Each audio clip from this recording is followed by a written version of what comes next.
Ողջույն սիրելի ընկերներ,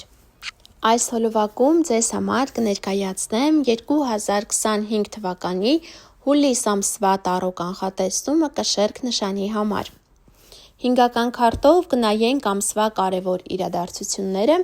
այնուհետև մեկական քարտով նորալուսնի և լիալուսնի ազդեցությունը։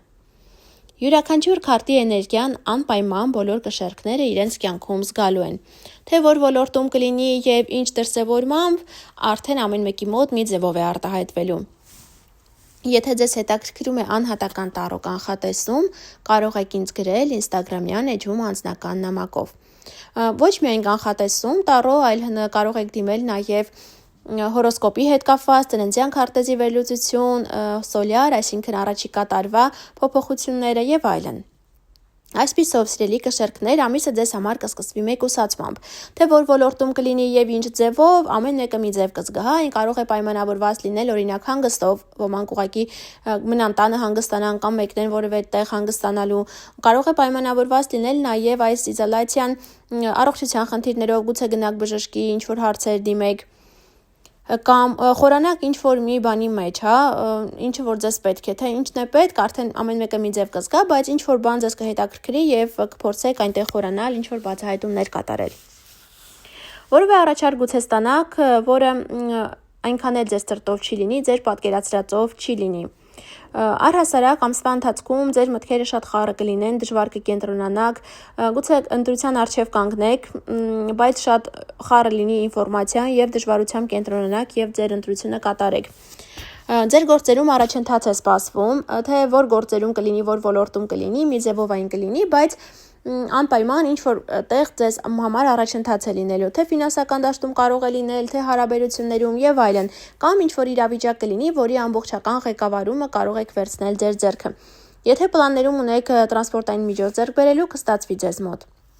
Եվ ամիսը ձեզ համար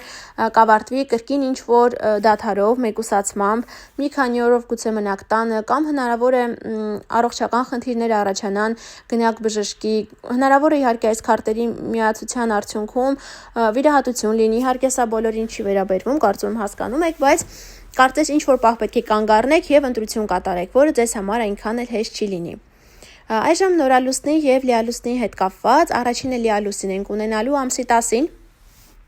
Մի 2 օր առաջ, 2 շաբաթ հետո իր ազդեցությունն է այն ունենալու, սա այս լիալուսինը կլինի ձեր 10-րդ տանը,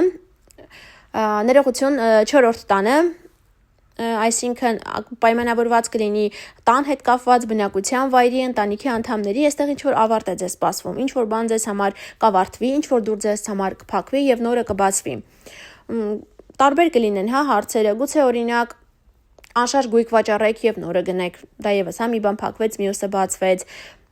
Մի խոսքով տարբեր կլինի, բայց պայմանավորված է լինելու ձեր ընտանիքի հետ, ընտանիքի անդամների հետ եւ անշարժ գույքի հետ։ Եվ նորալուսին ենք ունենալու ամսի 24-ին, մի 2 օր առաջ, 2 շաբաթ հետո իր ազդեցությունն է ունենալու նորալուսինը։ Այստեղ ձեզ սպասվում է նոր աշխատանք, նոր հնարավորություն, նոր հմտություններով գումար աշխատել։ Մի խոսքով գումարի տեսանկյունից շատ լավ է, գուցե ունենաք նոր հաճախորդներ կամ հաճախորդները շատ լինեն։ Այսքանը սիրելի կշեռքներ հուլիս ամսվա հետ կապված, բաժանորդագրվեք ալիքին, սեղմեք զանգակի կոճակին, որ բաց չթողնեք գալիք ամիսների կանխատեսումները, իսկ մենք շուտով կհանդիպենք, ցտեսություն։